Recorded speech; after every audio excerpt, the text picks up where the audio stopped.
Hello everyone, welcome back to my channel. It's me, Yeonni, and for this week's video, I wanted to take a moment to talk about this past year. I've broken down my video and I want to talk about the last year for me, some major things that I learned this past year, obviously bringing it back to mental health because that's what I'm really passionate about, and let's just talk about it. I think it's a good time to kind of process and think about what this past year has been like for myself, and hopefully I can open up the conversation to you guys as well. So I have my coffee here so we can have our discussion, and let's get started. So let's start with the timeline. So spring 2020 was when I first moved from San Francisco to Seattle. It was a time of a lot of stress in my life. Moving again was very stressful for me. And then that meant I had to quit my job in San Francisco and then start job hunting again here in Seattle. The first time around I had to do that when I left New York. I felt very confident in my capabilities, but the second time around I just felt very nervous about the prospects of looking for another job again. So there was that. And then I really did not want to move to Seattle, so that was a big thing. So I felt a lot of resistance and I was not open-minded about it when I first moved here.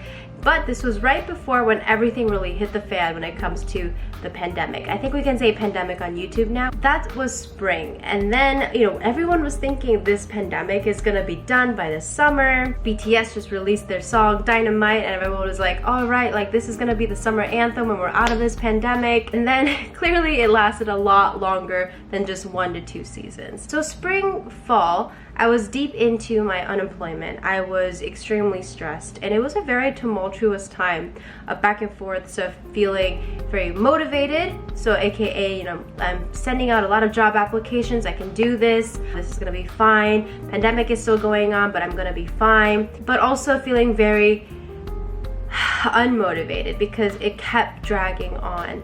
And some certain things that I did during spring fall 2020, I'm sure many of us had like workout goals. I know when the pandemic started I was like, okay, I'm gonna be extremely ripped by the time this is all over and I'm gonna have a six-pack for the first time in my life. And I did for like a month after I did the Chloe Ting 2-week ab challenge. It was really difficult, but I'm proud of myself that I pushed myself through it, and I did have abs for like a month.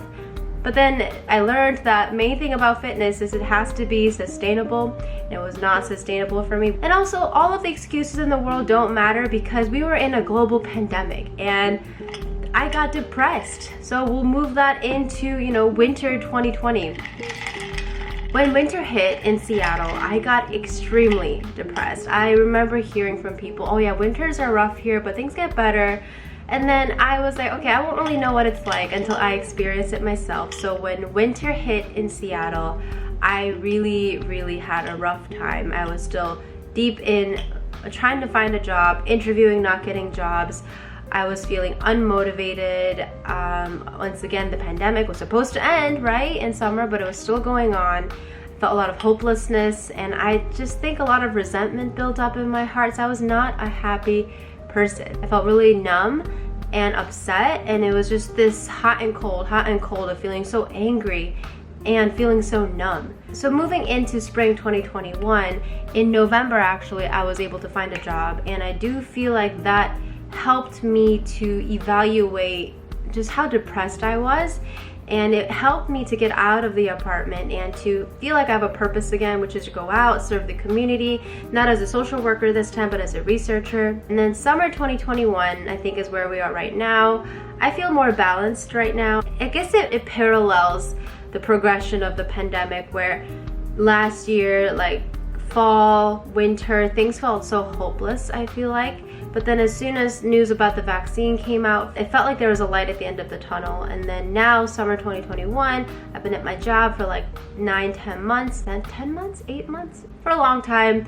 I feel settled there. My partner and I have been fully vaccinated, and our family here as well.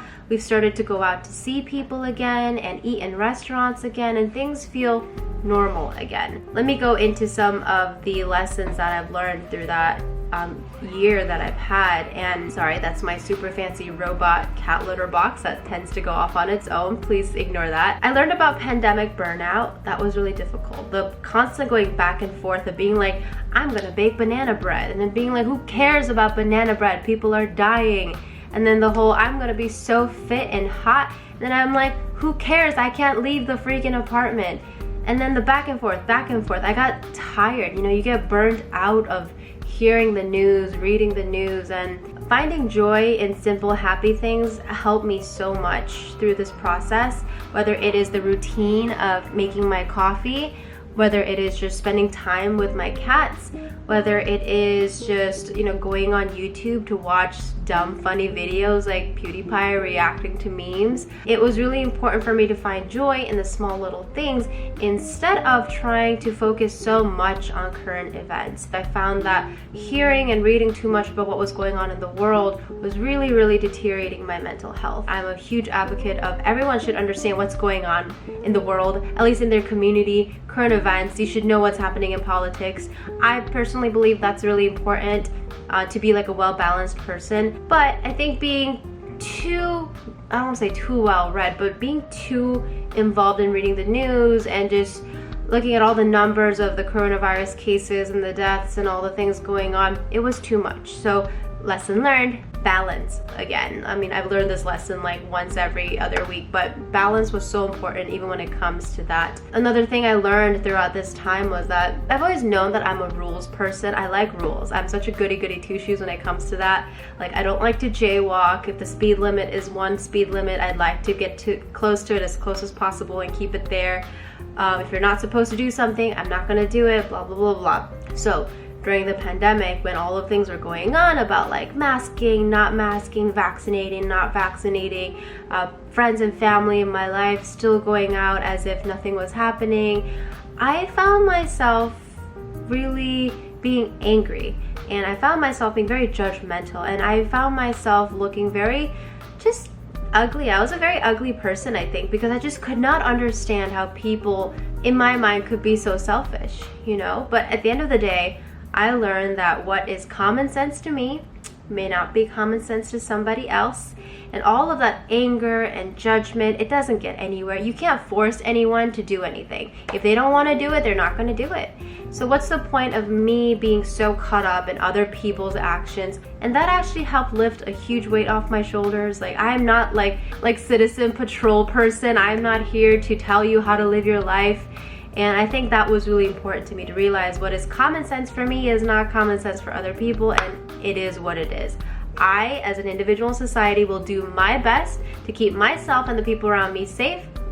And that's that. That's all I can do. And that really, really helped me to feel less burdened by all this judgment and anger and stuff that was in my heart. And then I mentioned a lot about my mental health in this video so far. And, you know, it's been a ride. Not only my entire life of my relationship with mental health and my own mental health symptoms, but especially this last year has been really difficult, not only for myself but for everyone in the world. There's so many papers out right now about how so many individuals suffered with mental health symptoms for the first time in their life, or their mental health symptoms that they already had became even worse during the pandemic, which makes sense. It was a global pandemic. There was a lot of just intense news happening all around the world. You know, let's break it down. It wasn't even just the pandemic.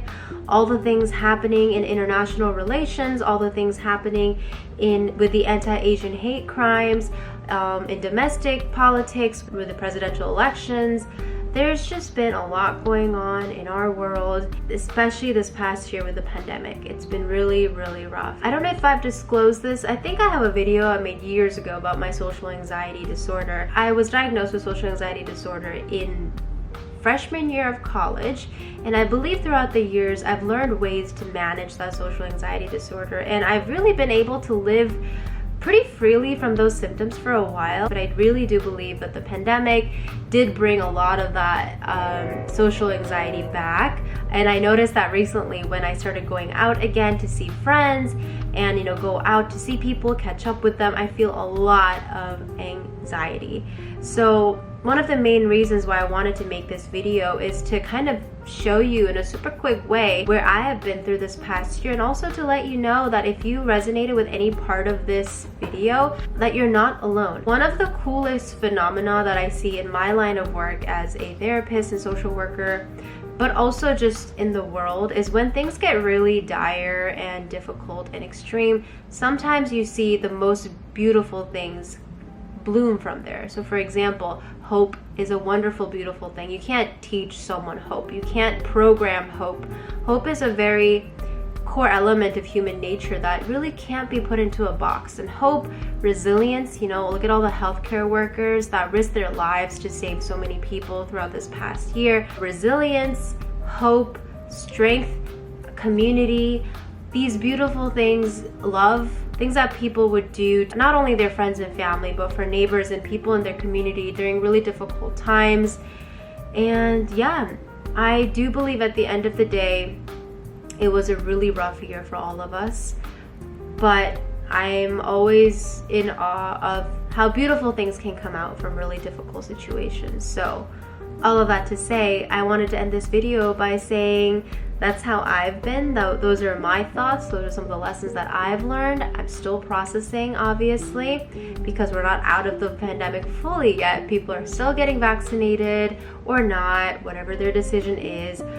We're still masking up, but at least for now in Washington State where I am, everything has opened up really. So all of that to say, I wanted to end this video by saying, how was your past year? How are you doing today? I know that at least for myself, I did have people in my life who were diagnosed with COVID, but thankfully, you know, they were able to get the proper care and they're all right and healthy now. But I know that wasn't the case for everybody out there. So it's been a lot. It's been a lot. And if you've been feeling overwhelmed, if you've been feeling anger, feeling upset, feeling sad, depressed, anxiety, all of that, trust me, I'm right there with you. We all went through this together and we're still going through this together. So I hope you don't feel alone in the process. And yeah, thank you so much for watching this video. Please let me know what you think. Please like this video if you did enjoy it. If this is your first time on my channel, hi, my name is Yeonni. I make mental health, social work, advice, lifestyle videos here on my YouTube channel. Why did I say that so weirdly?